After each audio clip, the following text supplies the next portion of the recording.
नमस्कार दर्शकवृन्द, life okay टेलिभिजनको साप्ताहिक संवाद कार्यक्रममा म नारायण आचार्य यहाँहरूलाई हार्दिक स्वागत गर्छु। दर्शकवृन्द, देश कोरोना कहरमा छ, हामी सर्वविदित छौँ।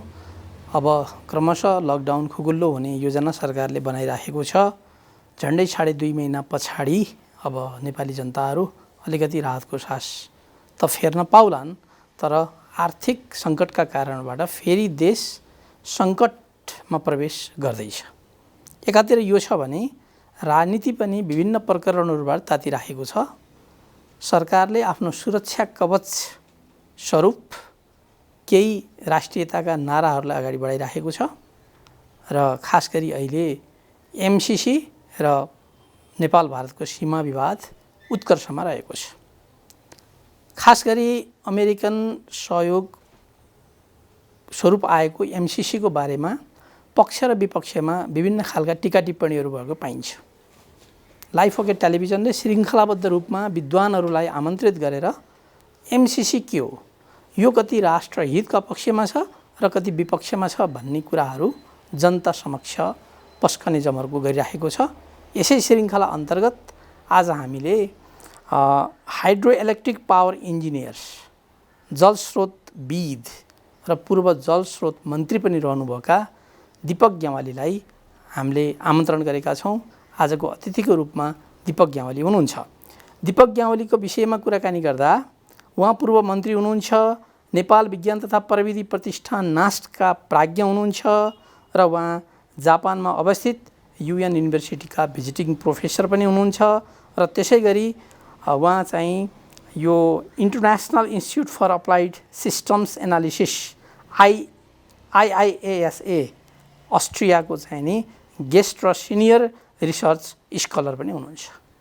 एउटा बहुआयामिक पहिचान राख्न सफल हुनुभएका प्राज्ञिक व्यक्तित्व दीपक ग्यावालीका नजरमा एमसिसी के छ त भन्ने कुरा अवश्यमेव हामीले गर्ने नै छौँ र त्योभन्दा अगाडि हामीले देशको वर्तमान परिस्थितिको राजनीतिक विश्लेषणबाट हामी कार्यक्रम सुरु गर्नेछौँ।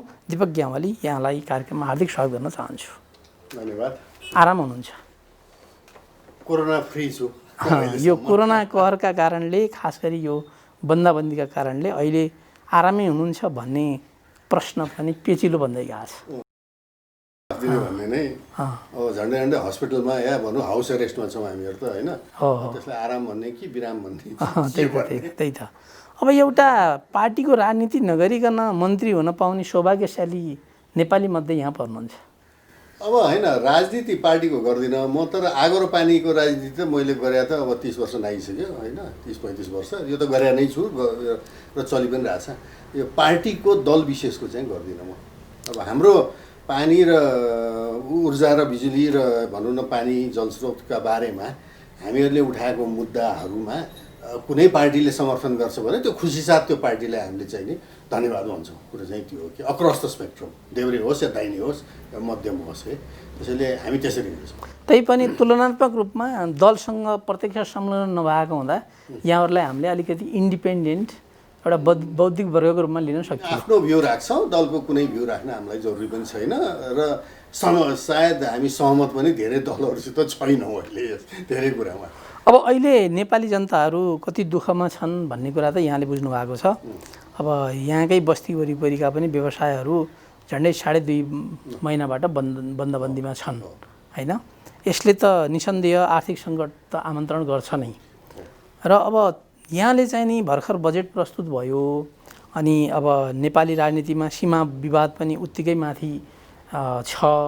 अब यी कुराहरूलाई यहाँले कसरी हेर्नु भएको छ? अब यसमा हेरौँ है त, पहिलो कुरो त यो अन्तर्राष्ट्रियमा जानु अगाडि है, र अन्तर्राष्ट्रिय परिवेशको बद्लिदो परिस्थितिले झन् हामीका भयावह स्थिति आउँछ, त्यो हामी पछि कुरो गरौँला। अब राष्ट्रिय पनि हेर्दाखेरि कसरी भने यो कोरोना, यो जुन यो लकडाउन यी सबै भए होइन, त्यसले एक किसिमले चाहिँ नि हरेक जुन मुलुक एक किसिमले कमजोर थियो नि, बाघले पनि सबभन्दा कमजोर मृगलाई नै पहिले अट्याक गरेर खान्छ नि, जो भाग्न सक्दैन, खुट्टो चल्दैन, होइन? त्यस्तो न हो त। जुन मुलुकमा जे कमजोरी थिए त्यसलाई चाहिँ थरे पार्ने गरिकन हिर्काएको छ। अमेरिकाकै कुरो गरौँ न, अहिले जे भइरहेछ, तपाईँ हामी अहिले बोल्दाखेरि पनि त्यहाँ राइट चलिरहेछ अमेरिकामा। कसले विचार गर्थ्यो कि अमेरिकामा 50-60वटा सहरहरूमा होइन चाहिँ यसरी रायट फैलिन्छ भन्ने यो त हामीले त यहाँ त यो त युद्धको टाइममा मात्रै यताउता देखा हौँ नि हामीले होइन खालि नेपालमा मात्रै हुन्छ अरू ठाउँमा हेर इकोनोमिक प्रोग्रेस गरेर बसेका छन् होइन आर्थिक वृद्धि भनेको छ आखिर त्यहाँ कमजोरी त रहेछ त्यो खालि एउटा अश्वेतलाई श्वेत पुलिसले मारेर मात्रै यो अहिले जुन उर्लेको मानव सागर त्यहाँ छ त्यो होइन किनभने नेपालको जनसङ्ख्याभन्दा बढी 4 करोड अहिले चाहिँ नि के भन्छ जबलेस भयो होइन त्यो अब कहाँ जाने तिनी त सडकमा नगरले के गर्ने अहिले र त्यो सिस्टमले हेर्न सक्दो रहेछ होइन यो चाहिँ फाइनेन्सियल क्यापिटलिजमले यो औद्योगिक पुँजीवाद होइन कि यो आर्थिक पुँजीवादले चाहिँ हेर्दो रहेछ भन्ने त त्यहाँ देखियो बेलायतमा अरू ठाउँमा पनि युरोपमा पश्चिम युरोपमा पनि देखियो खालि पश्चिम युरोपाहरू अलिकति सबल रहेछन् पूर्व एसियालीहरू त सबभन्दा सबल जस्तो देखियो नि भियतनाम अहिले सबभन्दा सफल देखिन्छ सिङ्गापुर होइन थाइल्यान्ड पनि धेरै हदसम्म सफल देखियो चीन त कुरै नगरौँ होइन जापान होइन त के रहेछ भने हामीले हाम्रो समाजलाई चाहिँ कति बलियोसँग चाहिँ नि कति हिसाबले एक किसिमले समावेशी न्यायपूर्ण भनेर हामीले बनाएका रहेछौँ कोरोनाले त्यो उदाङ्गो पारिदियो क्या र हामी पनि अमेरिका जस्तै चाहिँ नि यहाँ चाहिँ धेरै कमजोरी रहेछन् हाम्रा भन्ने होइन अब हाम्रो चाहिँ अहिले के अरे समाजवाद उन्मुख होइन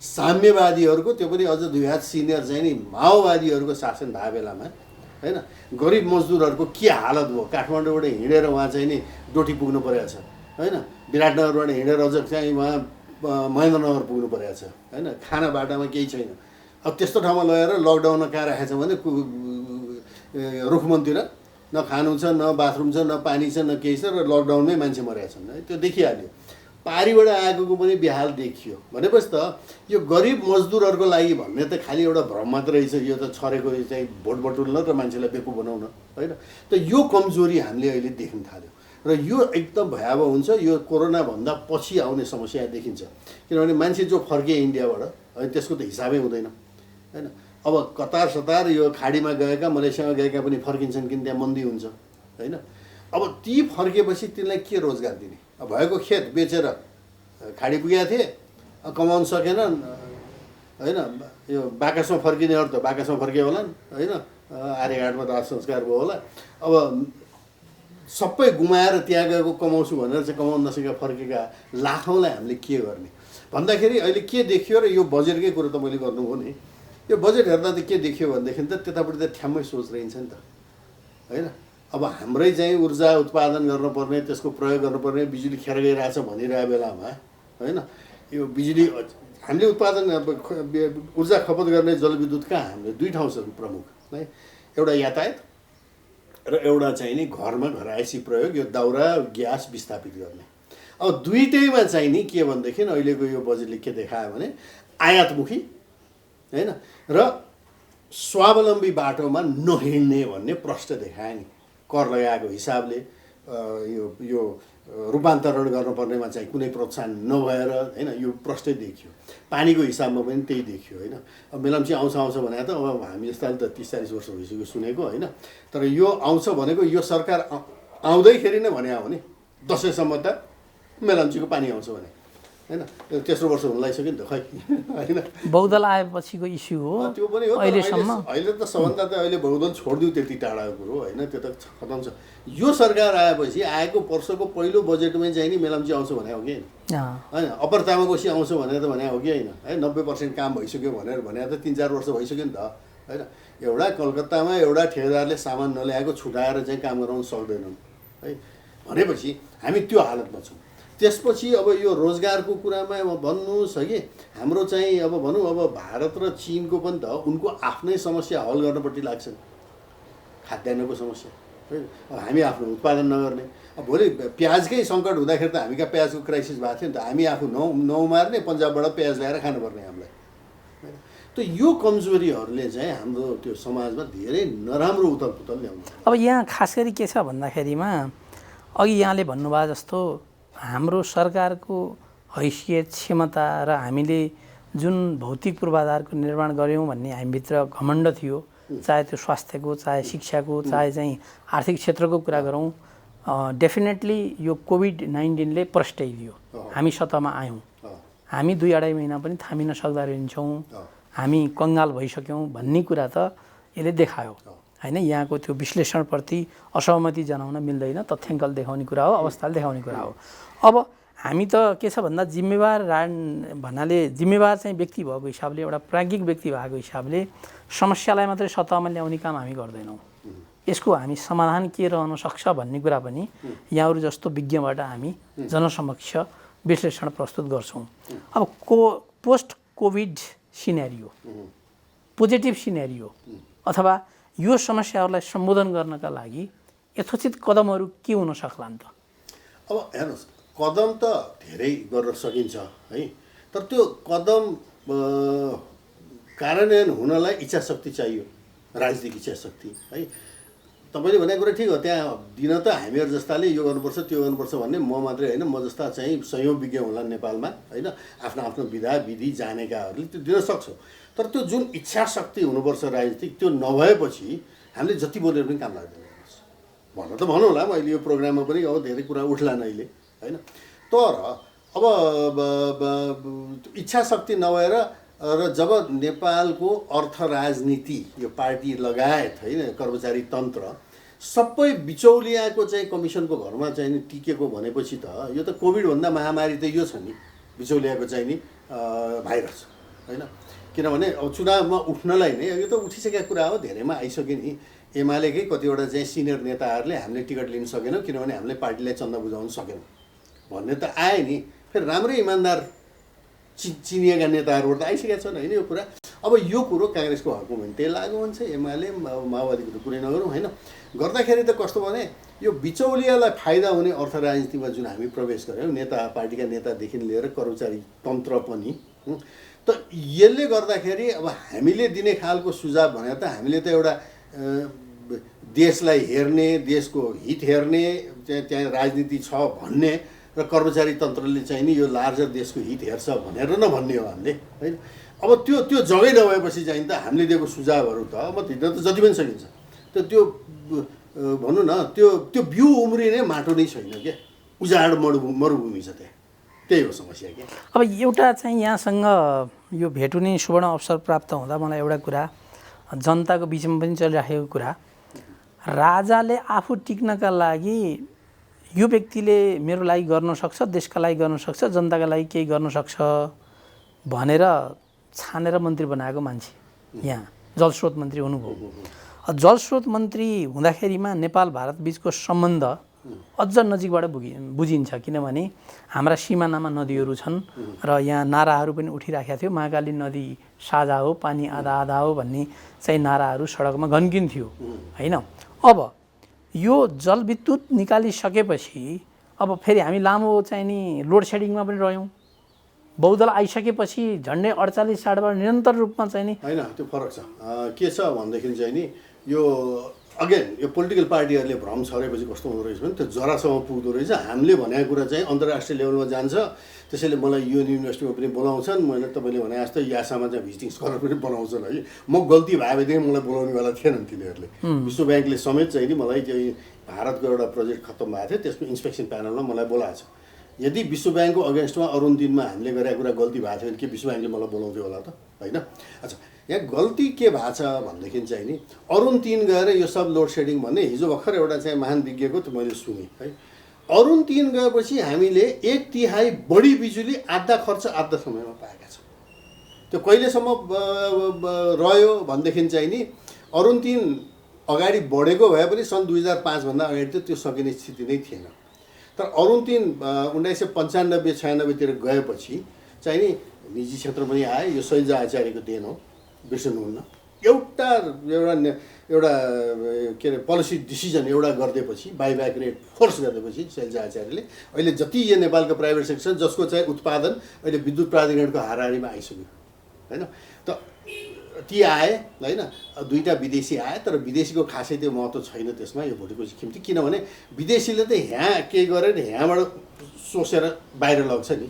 नेपालको प्राइभेट सेक्टरले कुनै ऐन फेर्नु पर्दैन, एमसिसीले भने जस्तो केही गर्नु पर्दैन, भएकै चाहिँ नराम्रा ऐनभित्रै बसेर आखिर विद्युत प्राधिकरणको हाराहारीमा त त्यतिकै र विद्युत प्राधिकरण भन्दा नम्बरमा त धेरै नै बढी योजना त बनाए नि। किनभने रिस्क लिए उनीहरूले, जबकि विदेशीले रिस्क लिँदैन होइन। त्यसैले अरुण 3 गएपछि 1/3 बढी बिजुली आधा खर्च आधा समयमा आएको हो। त्यसले गर्दाखेरि मेरो टाइममा चाहिँ नि लोड सेडिङ अलिअलि थियो, जाडोको महिनामा आधा घन्टा 1 घन्टा जस्तो लोड सेडिङ हुन्थ्यो, खासै थिएन।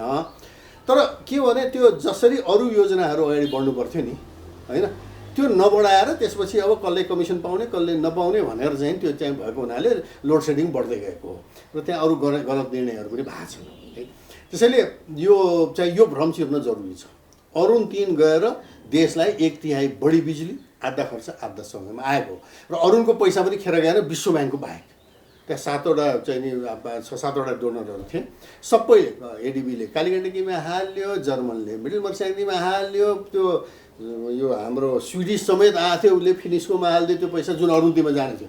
त्यसैले खेर चाहिँ केही पनि गएको छैन, खालि विश्व ब्याङ्कले पावर डेभलपमेन्ट फन्ड भनेर चाहिँ नि उसले गर्यो, त्यो चाहिँ आजसम्म 25 वर्ष यो महाकाली जस्तै विश्व ब्याङ्कको जान सकेको छैन है। तर अरू बाँकी त गयो है। त्यसैले यो पनि एउटा भ्रम हो क्या, यो चाहिँ बुझ्नु जरुरी छ है। यो नत्र त अहिले पनि मान्छे हो अरुण गएर यो सबै अरुण गएर धेरै राम्रो 5 गुणा महँगोमा बनाउन आँटेको थिएँ, जुन अहिले एमसिसीको कुरामा पनि म अहिले भन्छु एकछिन है। किनभने $1000 प्रति किलोवाटमा बन्ने चिजलाई होइन 5400 बनाउन खोजेको थियो। विरोध हाम्रो त्यसमा थियो नि त, त्यो गेडा र पुतलीमा थिएन। हेर्नुहोस् हामी पनि त्यति जान्ने मान्छे हो कि त्यो सँगसँगमा गेडा छैन भन्ने हामीलाई पनि राम्रै थाहा छ क्या। तर यो भ्रम चाहिँ पोलिटिकल पार्टीहरूले फैलाए, काङ्ग्रेसले एमालेलाई गाली गर्ने, एमाले काङ्ग्रेसलाई गाली गर्ने, त्यो बेकारको कुरा थियो। अब हामीले चाहिँ नि अब सर्वसाधारण जनताले बुझेको कुरा त के भन्दा त्यति बेला जनसङ्ख्या पनि कम थियो अनि घरहरू पनि कम थिए। त्यति बेला चाहिँ 17-18 घन्टासम्म लोड सेडिङ हुने। अहिले सरकारले चाहिँ नि यो विद्युतीय सामग्रीहरू प्रयोग गर्नको लागि इन्करेज पनि गरेको छ, लोड सेडिङ पनि छैन भने त यहाँ त कुनै न कुनै खालको डर्टी पोलिटिक्स त रहेछ नि भन्ने बुझ्नु पऱ्यो नि। होइन बुझ्यो हुन्छ, यहाँ 2-3 डर्टी अब त्यो शब्द प्रयोग गर्ने कि नगर्ने, तर गलत पोलिटिक्स चाहिँ छ भनेर। कस्तो गलत पोलिटिक्स छ 2-3वटाको म अहिले भन्छु है। एउटा त यो लोड सेडिङ हटेको भनेर म मान्दिनँ क्या होइन। यो स्वावलम्बी नेपालीहरूले लोड सेडिङ हटायो भन्ने मान्ने ठाउँ छैन। किनभने यो जाडोको टाइममा सबभन्दा बढी चाहिँ जुन डिमान्ड हुन्छ त्यो बेला झन्डै आधा बिजुली भारतबाट अहिले आइरहेको छ महँगोमा है। हामीले फेरि यस्तो एग्रिमेन्ट गरेका छौँ कि त्यो कति अमाउन्ट चाहिँ हामीले नलिए पनि उसलाई पैसा तिर्नुपर्ने स्थितिमा त्यस्तो एग्रिमेन्ट गरेका छौँ। भनेपछि मलाई चित्त नबुझेको यसमा के छ भने, ठिक छ बिजुली आएछ, फाइदा त मलाई पनि भएको छ, श्रीमती खुसी छन् होइन, यो जाडोमा पनि लोड सेडिङ भएन भन्ने त्यो मैले मान्दछु। तर त्यो नीतिगत हिसाबमा गलत हो क्या होइन। यत्रो नाकाबन्दी हामीलाई गर्ने भारतलाई अहिले गएर बिजुलीको स्विच पनि बुझाइदिने त मैले, बरु 2-4 घन्टा लोड सेडिङ खपेर भए पनि हाम्रो आन्तरिक चाहिँ नि उत्पादन र खपत दुइटै बढाउनु पर्ने हो नि है। अब अहिले प्राइभेट सेक्टरको यो अहिले बजेटमा चाहिँ त्यो इपानको चाहिँ नि र नेपाली उत्पादकहरूको त स्टेटमेन्ट आइसक्यो। हामी त तालाबन्दी गरेर चाहिँ हिँड्न तयार छौँ, किनभने हामीलाई चाहिँ सौता जस्तो हेरेर हामीलाई खतम पार्न लाग्यो यो सरकारले भनेर त आइसक्यो नि उनीहरूको होइन। भनेपछि त्यो पहिलो गल्ती चाहिँ त्यही मोदीलाई स्विच बुझाउनु होइन। र दोस्रो गल्ती चाहिँ नि नेपाली उत्पादकहरूले जसले भएकै नेपाली नियम जति खराब भए पनि भित्रै बसेर एउटा जोखिम उठाएर लगानी गरे आफ्नो र राम्रै उत्पादन गरेका छन्। नेपालभरि छरिएर हेर्नुहोस् है, प्राधिकरणभन्दा बढी प्राधिकरणको यो 100 नआएका छ क्यारे नेपालमा विद्युत केन्द्रहरू 100 बढी कति छ, त्यसमा प्राधिकरणको 17-18 मात्रै छ होइन होइन। 80 बढी त यी निजी क्षेत्रको छ, गाउँमा ठाउँमा पुगेका छन्, रोजगारी दिएका छन् तिनले होइन, लगानी गरेका छन् होइन। अब त्यसलाई कुनै प्रोत्साहन छैन है। त हुनुपर्ने चाहिँ त्यो हो है। त्यसैले त्यतापट्टि जाने चाहिँ नि यो एकदम सर्वहाराको सरकार चाहिँ जाने चाहन्छ देखिएन क्या। अब यहाँसँग चाहिँ म मेन इस्युमा प्रवेश गर्न चाहन्छु। जस्तो यो मिलेनियम च्यालेन्ज कर्पोरेसन जुन छ यो अहिले सर्वाधिक विवादको विषय। जस्तो प्रमुख प्रतिपक्ष दलले विरोध गर्ने सट्टा उनै हतारमा यो संसदबाट पास गरौँ भनेर उसैको एजेन्डा जस्तो अगाडि बढिरहेको अवस्था छ भने सत्तारूढ दलमा यो तीव्र विवाद छ। हिजो महाकाली सन्धि हुँदा पार्टी विभाजित भएको थियो, झन्डै त्यो अवस्थामा चाहिँ नि सत्तारूढ दल छ भने यो एमसिसी एक किसिमले सामान्य रूपले बुझ्दाखेरिमा अमेरिकाले नेपाललाई सहयोग गर्ने पोभर्टी एलिभिएसनको लागि खास गरी 2टा कुरामा ऊर्जा र यातायातमा खर्च गर्ने एउटा सम्झौता एमसिसी र नेपालको बिचमा सामान्य अर्थमा भन्दा यसमा यति विधि विवाद हुनुको चाहिँ अन्तर्य के छ? अच्छा, पहिले त यो भनेको र त्यसको पछाडिको वास्तविकताको चाहिँ फरकमा हामी पहिले 2 मिनट खर्च गरौँ है त। यो गरिबी निवारण गर्न पवर्टी भनेर घुसाउँछ घुसाएको छ क्या, होइन? यो त त्यो रतबारको चटकीले चाहिँ नि काटेको पोलेको हाड खटीको त्यो घाउ खटिरा सबै एकैचोटि यो तेलले निको हुन्छ भने जस्तै, होइन? त्यो पवर्टी हुँदैछ।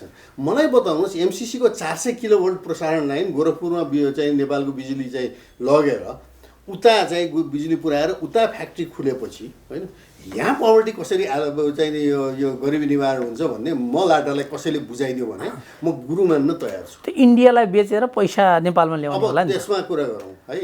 पहिलो कुरो त इन्डियाले अहिलेसम्म चाहिँ कुन भावमा किन्छु भन्ने राम्रो चाहिँ अहिलेसम्म भनेको छैन।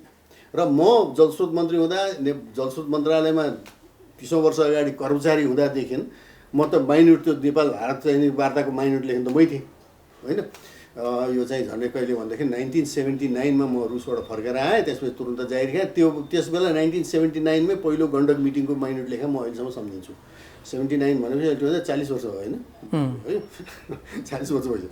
त त्यो बेलादेखि अहिले हेर्दाखेरि भारतले आजसम्म हामीलाई बजार भाउको चाहिँ मा बिजुली किन्छु भन्ने आजसम्म मैले भेटाएको छैन, होइन?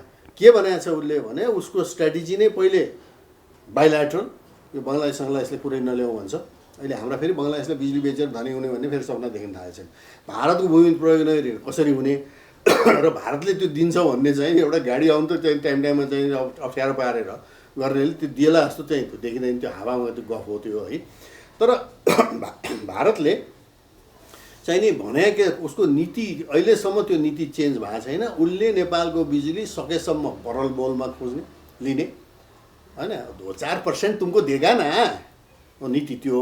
अब त्यो दिएर परल मोलमा तपाईँले बेच्यो भने, होइन, तपाईँले मलाई के पनि सोध्नु पर्दैन। यो अहिले बाहिर निस्कुस् पाटन ढोकामा ती अहिले क्याम्पस अगाडि त्यो मकै बेच्ने चाहिँ छ कि त्यो फुटपाथमा त्यो एकजना बुढी आइमै आमा हुनुहुन्छ, बुढी आमा, उहाँलाई सोध्नुहोस्, उसले बताइदिन्छ परल मोलमा बेच्यो भने मकै फुटपाथमा कति नाफा हुन्छ भन्ने। त्यो उसले भन्यो, त्यो धेरै लामो जानु पर्दैन।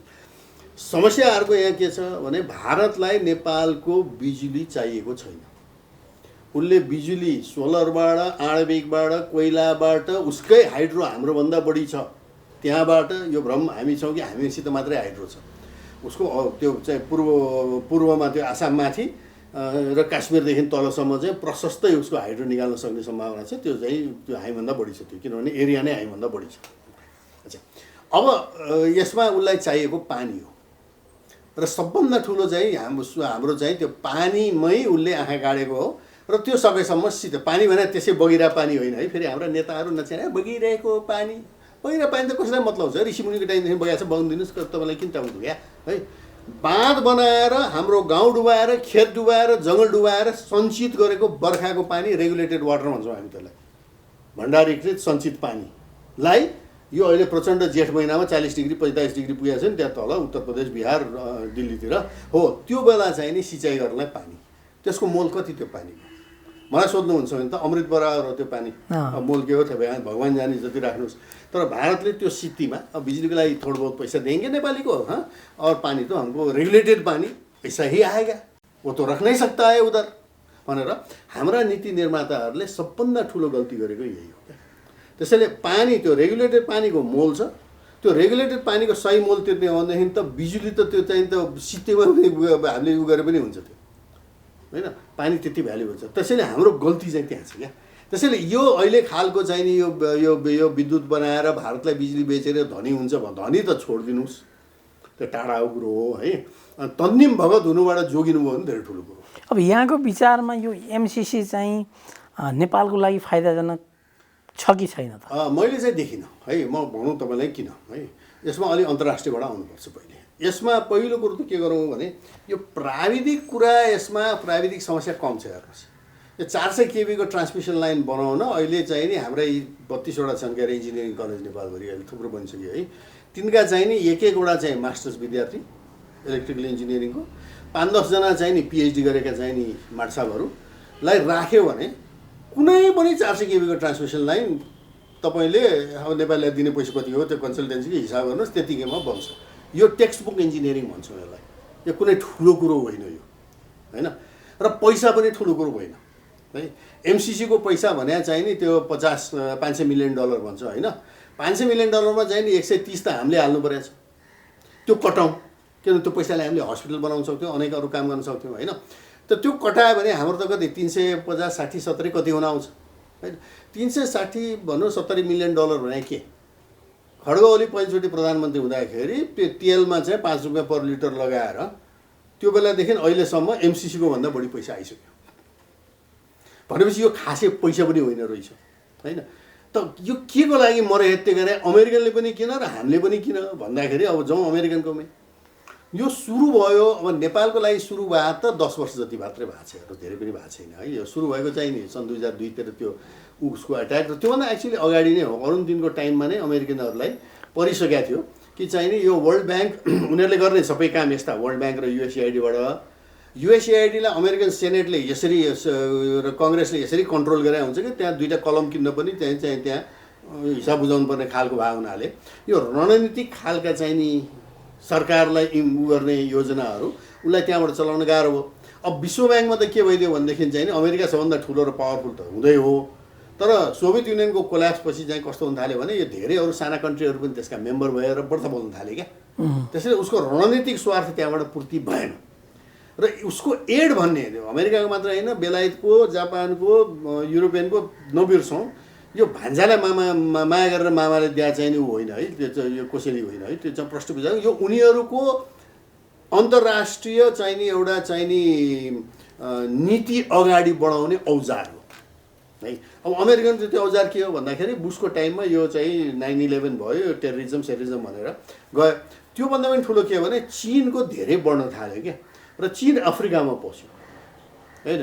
र अफ्रिकामा चाहिँ भयभरका अफ्रिकन डिक्टेटरलाई चाहिँ नि त्यो तपाईँको मानवाधिकार होइन, महिला स्वास्थ्य यसो मतलब थिएन क्या।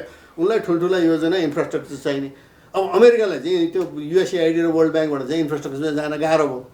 अब अफ्रिकामा चाहिँ चाइना त्यसरी पस्यो भने त सबै मुलुकहरूलाई त उसको कब्जामा जान्छ त्यहाँ। भनेपछि यो एमसिसी बनाएको त्यसको लागि हो। हामी पछि परे हो त्यहाँ होइन। एसियाको मुलुकमा र ल्याटिन अमेरिकामा धेरै पछि पसिया हुन्। अब यसबाट के देखियो भनेदेखि उसले ल्याएको नै यो चाहिँ नि एउटा रणनीतिक स्वार्थ पूर्ति गर्न ल्याएको हो। यो भान्जालाई मामाले माया गरेर कसैले ल्याएको होइन यो विकास। त्यो त कुनै पनि देशले सहयोग गर्दा उसमा केही भेस्टेड इन्ट्रेस्ट हुनुलाई त अन्यथा लिनु भएन नि होइन। त्यसरी मात्र नभन्नु त्यो होइन। त्यो त पहिले पनि त वर्ल्ड ब्याङ्क थियो, युएसएआइडी थियो। हामीले त युएसएआइडीसित काम गरेर त 70 वर्ष भइसक्यो नि। अमेरिकाले नै युएसएआइडी र वर्ल्ड ब्याङ्कलाई पाखलाउन किन पर्यो र नयाँ संरचनाबाट किन आउनु पर्यो भन्ने कुरा नबुझिकन यो अहिले एमसिसीको विवाद चलिरहेको छ क्या होइन। वर्ल्ड ब्याङ्क र युएसएआइडीबाट दिए भएदेखि केही आपत हुँदैन थियो, त्यो एउटा प्रोसेसै छ त्यहाँ है। तर नयाँबाट आउँदाखेरि चाहिँ उसले यस्ता यस्ता शर्त राखेका छन् जुन अहिले विवादमा आयो। अब तेरो कानुन नलाग्ने, तेरो संविधानभन्दा माथि होइन भन्ने सबै कुरा आउनु थाल्यो नि। तेरो संसदबाट पास गरेपछि चाहिँ भावी संसददेखि भावी चाहिँ सबै सरकार टाइड अप हुने होइन। भनेपछि त यो त टाङ्मनी छिराउने। यो अमेरिका के हुन्थ्यो भने उसले जहाँ जहाँ सैनिक ऊ राखेको छ अखडाहरू, जापानमा भयो, जर्मनी यस्ता मुलुकहरूमा, त्यहाँ चाहिँ स्टेटस अफ फोर्स एग्रिमेन्ट भन्ने गर्छ अमेरिकनले। त्यो भने के भने अमेरिकी सेनाले कुनै बदमासी गर्यो भने त्यहाँ कानुन लाग्दैन। ओकिनावा जापानमा चाहिँ नि कुनै अमेरिकन सैनिकले गएर एउटा केटीलाई रेप गर्यो भने त्यहाँ जापानी केटीलाई जापानले समातेर उसलाई कारवाही गर्न सक्दैन, किनभने अमेरिकी कानुन चल्छ त्यहाँ र अमेरिकनले केही गर्दैन। जर्मनीमा पनि त्यस्तै केसहरू भएको छ है। यो अहिले एक्ज्याक्टली यही हो र यो आर्थिक उसमा पनि त्यही ल्याएको हो यो है। त्यसैले यो हामीलाई मान्ने हुन्छ, मलाई त मान्ने हुँदैन यो कुरो होइन। त मान्नेहरू नेपाली काङ्ग्रेस र त्यहीँ एमालेका सर्टेन पक्षधरहरू एमाके है लाई छ भने उनीहरूले नेपाली जनता सामु चाहिँ बताउनुपर्छ।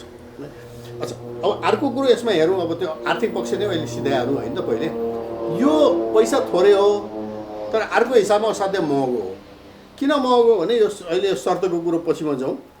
यो महँगो किन छ भने यो ट्रान्समिसन लाइन, अब मैले पाएको फिगरहरू है, अब यो त अब पार्टी संसदले यो डिसाइड गर्ने हो। उहाँहरूले अब प्राधिकरणका पनि प्राइभेट सेक्टरका पनि सबैलाई बोलाएर सोध्न सक्नुहुन्छ र सोध्नु पनि पर्छ, उहाँहरूको कर्तव्य हो। म त एउटा प्राज्ञिक मान्छे, हिसाब गरेर यहाँ टाकटुक गरेर त्यो क्यालकुलेटर कम्प्युटर खोलेर हेरेर बस्ने। विद्युत प्राधिकरणको हिसाबमा अहिले ट्रान्समिसन लाइन यो 400 केबीको बनाउनलाई करिब 4-5 करोड प्रति किलोमिटर लाग्छ। एमसिसीको 15 करोड छ, 3 गुणा महँगो। र यो नयाँ होइन, योभन्दा अगाडि खानेपानी हेर्नुहोस्, यो भनौँ चाहे स्विसले चाहे वर्ल्ड ब्याङ्कले गरेको, यो नेपाली एनजिओहरूले गरेको भन्दा 3 गुणा महँगो छ। त्यो त क्वालिटीको कुरा पनि होला। क्वालिटी छैन, उही क्वालिटी छ। गाउँमा त्यो धेरै फरक पर्दैन थियो होइन। अझ विश्व ब्याङ्कहरूको यो विदेशीहरूको खानेपानीमा त कस्तो देख्यो भने नेपालीले गरेको 1/3 गर्ने, उसले 3 गुणामा गर्ने। नेपालीले गरेकोमा यो सफ्टवेयर चाहिँ नि 33%, हार्डवेयर 66%। उनीहरूले 3 गुणा माथि गरेकोमा सफ्टवेयर 66% र हार्डवेयर 1/3 मात्रै। भनेपछि आखिर क्वालिटी फिजिकल त्यो टेक्निकल क्वालिटी त उही हुने रहेछ, खालि उनकाहरूलाई बढी खुवाउँदै हिँड्नु पर्ने रहेछ, त्यति मात्रै हो होइन। सेतो हात्ती पालेर बस्नुपर्ने है। खानेपानीमा त्यो सामुदायिक विद्युतले जुन मेरो टाइममा मैले सुरु गरिरहेको थिएँ, अहिले नेपालभरि झन्डै 300वटा ग्रुपहरू छन्, राम्रो गरिरहेका छन्। महिला समूहले आफ्नै बिजुली चलाएर बसेका छन्, राम्रो छ त्यो। त्यहाँ अहिले ग्रामीण विद्युतीकरण गर्नलाई होइन सामुदायिकले गर्दाखेरि $79 प्रति घर आउँदो रहेछ हिसाब, सालाखालाको हिसाब यो होइन। यो विश्व ब्याङ्क एडिबीहरूले गरेकोमा चाहिँ 300 आउँदो रहेछ, उही 3 गुणा। ठ्याक्कै अहिले एमसिसीमा पनि त्यही आयो। भनेपछि एउटा पक्ष चाहिँ नि अब्जेक्सनेबल भनेको इट इज भेरी एक्सपेन्सिभ।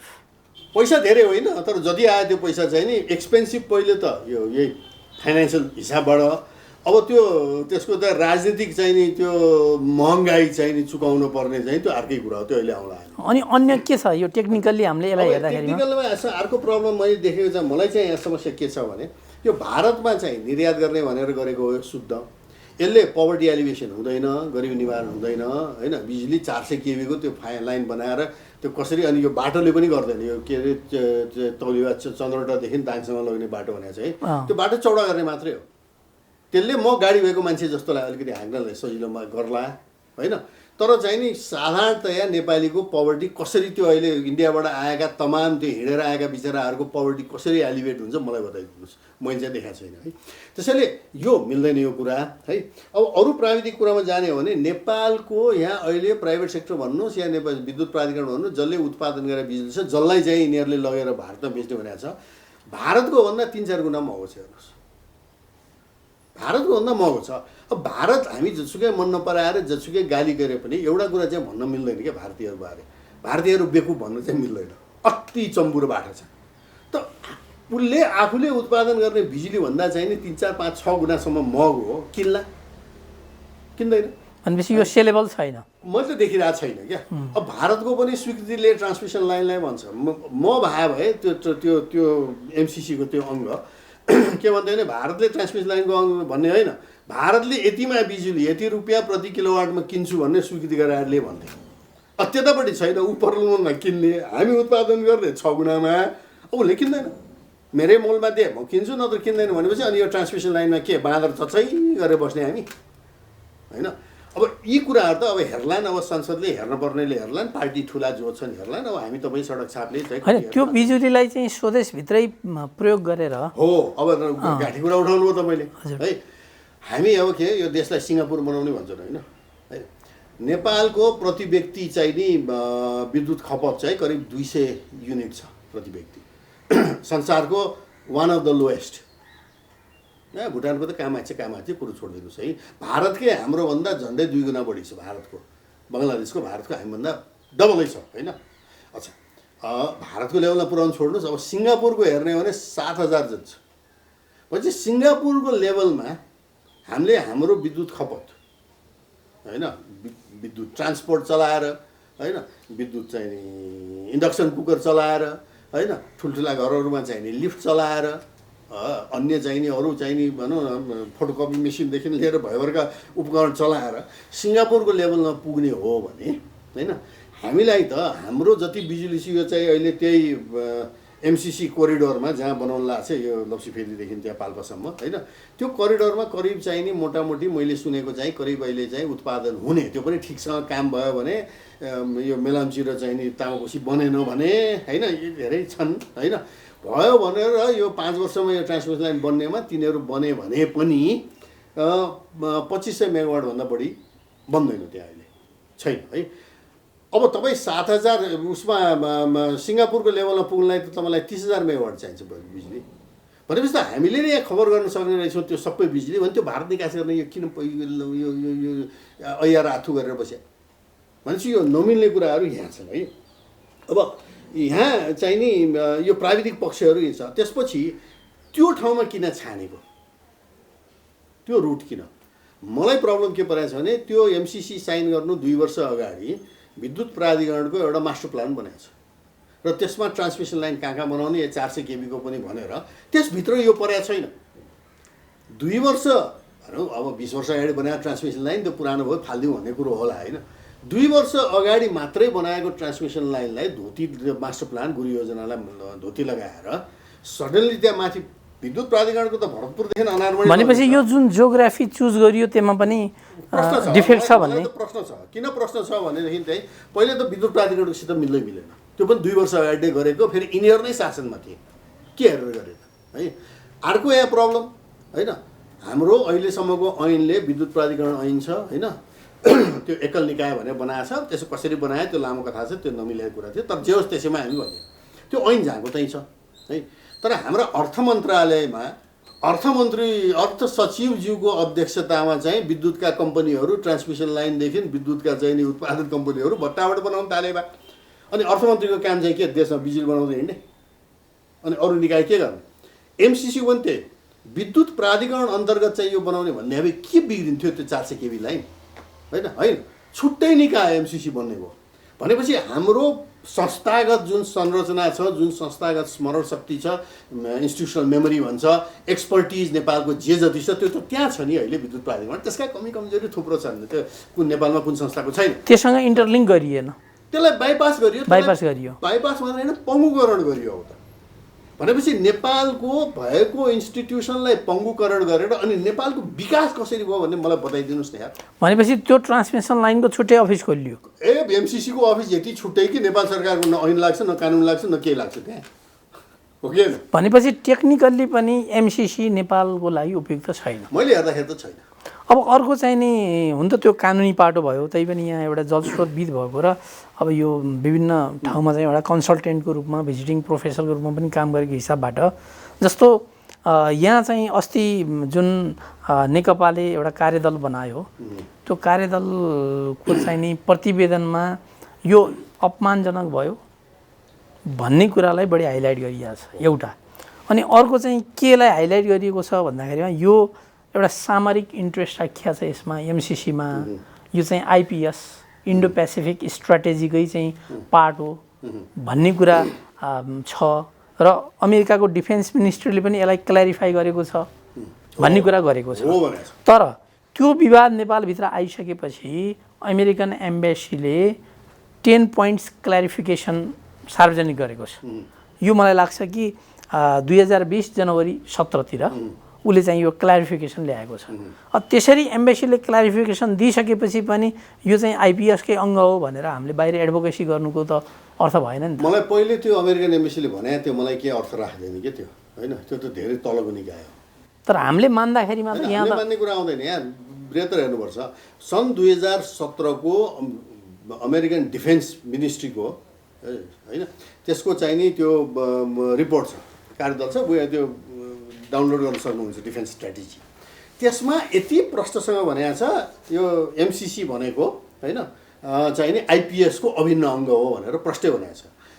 कि अमेरिकन एम्बेसीले भन्नु पऱ्यो त्यो डिफेन्स डिपार्टमेन्टको त्यो रिट्र्याक्ट गरेको छ त्यो अबदेखि होइन भन्ने आउनु पऱ्यो र डिफेन्स डिपार्टमेन्टले पनि हो एम्बेसीले भने ठिक कुरा हो भन्ने कहीँ हेर्नु पऱ्यो मैले होइन। नत्र यिनले भने त यसलाई त त्यो पास गर्नलाई त जे पनि भनिदिन्छ हेर त्यहाँ चाहिँ नि टाउकोमा उभिनुपर्छ भनेको छ, हामी त टाउकोमा उभिदिइसक्यौँ नि भनेर जे भने पनि हुन्छ नि यिनले भनेर त्यो अर्थ राख्दैन। त्यसमा उसको आधिकारिक डकुमेन्टले डिफेन्स डिपार्टमेन्टको आधिकारिक डकुमेन्टले के भन्छ। दोस्रो कुरो त्यहाँ के छ भने हामी यो नबिर्सौँ अहिलेसम्म एमसिसी चाहिँ नि लागु भएर गरेका भनौँ कार्यान्वयन गर्न खोजेका चाहिँ नि झन्डै 50वटा मुलुक छन्, झन् 49 जस्तो लाग्छ मलाई है। त्यसमा आधाले फिर्ता लग भनिसक्यो हेर्नुहोस् होइन, यो नबिर्सौँ आधा मुलुक। फेरि यी मुलुकहरू कुन भने अफ्रिका, ल्याटिन अमेरिका र इस्ट एसियाका चाहिँ छन् होइन। आधाले फिर्ता लग भनिसक्यो होइन। त्यो बाँकी आधामा 1/3ले कुरा मिला छैन भनेर सस्पेन्ड गरिरहेको छ, अहिले खारेज गरिसकेको छैन है। 2टाले मैले बिर्सेँ त्यो सेनेगल र कुन चाहिँ नि हो है, उनीहरूले चाहिँ निकारागुआ, माली र चाहिँ नि यो माडागास्करले फेर्न लगायो भनेर चाहिँ फेर्न लगायो होइन। त्यसैले यो ब्रह्मवाक्य होइन भन्ने त यही श्रीलङ्काले पनि यसलाई अस्ति श्रीलङ्काले पनि पास नगर्ने। नेपाल मात्रै एउटा हो कि यत्रो विवाद हुँदाहुँदै पनि कसैको अरू कुरा नहेरिकन एकैचोटि गएर सही धस्काउने हाम्रो जुन बानी छ नि होइन, धेरै अगाडि है, यो झन्डै झन्डै पञ्चायत सकिने बेलातिर थियो। म सम्झन्छु त्यो बेलाका एउटा अर्थ सचिवलाई एउटा चार्टर अकाउन्टेन्टले अर्थ सचिवै अध्यक्ष भएका थुप्रा बोर्डहरू छन् नि, आरएनसी सार्नेसी के हुन् थाहा छैन, थुप्रो छन् क्या, जुट सुट यताउता है, त्यहाँ नमिलेको कुरा रहेछन् है, कुन चाहिँ एउटा एड ल्याएकोमा होइन, अब कुन चाहिँ मुलुकको मैले बिर्सेँ धेरै अगाडि कुरा। अनि अब अडिटरले त गएर चाहिँ त अध्यक्षलाई त पेस गर्नुपर्छ होइन, अडिट अब्जेक्सन है, तपाईँले यस्तोमा कसरी साइन गर्नुभयो, यो त नेपालको ऐनसित मिल्दैन, यो मिल्दैन भन्दाखेरि अर्थ सचिवले दिएको जवाफ मलाई एउटा त्यस्तैमा सुनाएको थियो अडिटरले, के गर्नु दिनुपर्छ यस्तो छ भने के भन्यो भने मलाई आदेश थियो जसरी भयो पैसा ल्याउनु भनेर, अब यसमा सही धस्कायो भने पैसा आउँछ भने मैले त धस्काइदिएँ। अर्थ सचिव नेपालको त्यो पनि त्यो बेला चाहिँ राम्रै हुन्थ्यो कि अर्थ सचिवहरू है, अलिक क्वालिटीकै हुन्थ्यो है, त्यस्तो छ। त्यो अहिले झन् चरम उसमा गएको छ कि त्यो चाहिँ हेर्दै नहेरिकन मामाले भने भान्जाले साइन गरिदियो ल्याप्चे भनेको त्यति सिरियसनेस ठ्याम्मै देखियो होइन। यत्रो मुलुकले किन फाले त त्यो होइन, यो रणनीतिक कुरो रहन्छ भने त पहिले अमेरिकाले नै विश्व ब्याङ्क र उसलाई किन पाखा लगायो त युएसएआइडीलाई, के फरक भयो? हामीले त गरेकै छौँ, वर्ल्ड ब्याङ्कसित अहिले पनि गरेका छौँ, युएसएआइडीसित पनि अहिले गरेका छौँ, त त्योभन्दा फरक या किन त्यस्तो के संरचना एग्रिमेन्ट चाहियो भन्ने कुरोमा ध्यानै नदिकन एकचोटि सही गरिदिँदाखेरि त के भयो त यसमा त आयो यो कुरो होइन। त्यसैले त्यो झलनाथको त्यो रिपोर्ट चाहिँ भन्नुभयो, मैले हेरेँ, मैले देख्दाखेरि सरसरी राम्रै कुरा उठाएको छन् त्यो चाहिँ उठाउनै पर्ने कुराहरू उठाएको छन्। र प्रदीप गेवालीको 15 बुँदे चाहिँ नि फरक मत भनेर पनि मैले पढेँ है, त्यसमा त्यो मेन झलनाथको रिपोर्टमा उठाएको कुरोको एउटा पनि जवाफ छैन त्यसमा मैले पाइनँ। र मैले बरु त्यो प्रदीप गेवालीको फरक मत चाहिँ मैले कस्तो पाएँ भने एमसिसीको अफिसले नै तयार पारिदिएको एउटा चाहिँ नि प्रचार वक्तव्य भने जस्तो गरे मैले देखेँ है। मैले चाहिँ त्यो जवाफ चाहिँ नि झलनाथ र चाहिँ नि हाम्रो भीम रावलले उठाएको त्यो रिपोर्टमा त्यो प्रदीप गेवालीको 15 बुँदे उसमा छैन मैले हेर्दाखेरि है। अब त्यो त कानुनी रूपका मान्छेहरूले अरू भन्लान् अब डिटेलहरू है।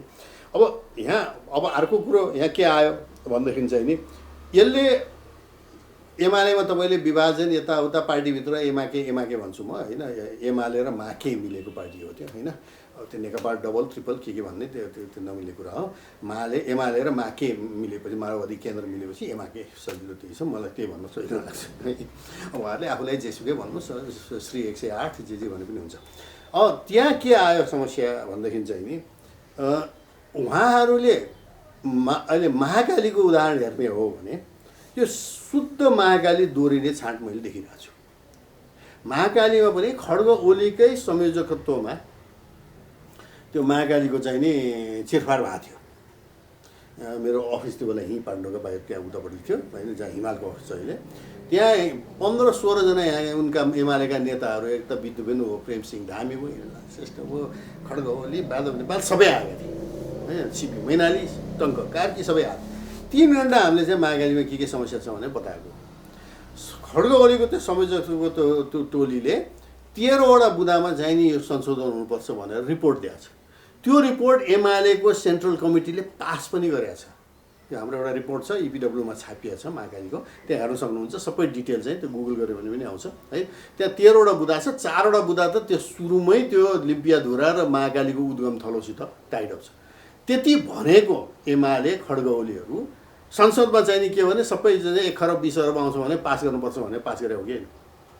र के गलत चाहिँ नि उनीहरूले चाहिँ त्यहाँ तर्क दियो भने पहिले टिटी पास गर्ने, अनि यो डिपिआर बनाउँदाखेरि यो सच्याउने, ए बाबा लाल पूजा लगेर तपाईँ साउला बुझाउने, अनि त्यसपछि साउले के बनाउनु लाग्यो त्यहाँ भनेदेखि चाहिँ नि होइन तैँले चाहिँ यो पर्खाले यताबाट बनाएर उताबाट बनाएर भन्न मिल्छ होइन। त्यही हो त एमालेको यो ट्र्याक रेकर्ड छ एमाके पार्टीको है। बाबुरामहरूले पनि त त्यो जनयुद्ध सुरु गर्न अगाडि 40वटा चाहिँ बुँदामा त एउटा यो पनि त थियो नि, महाकाली सन्धि रद्द गर्नुपर्छ भने त हुन् नि है।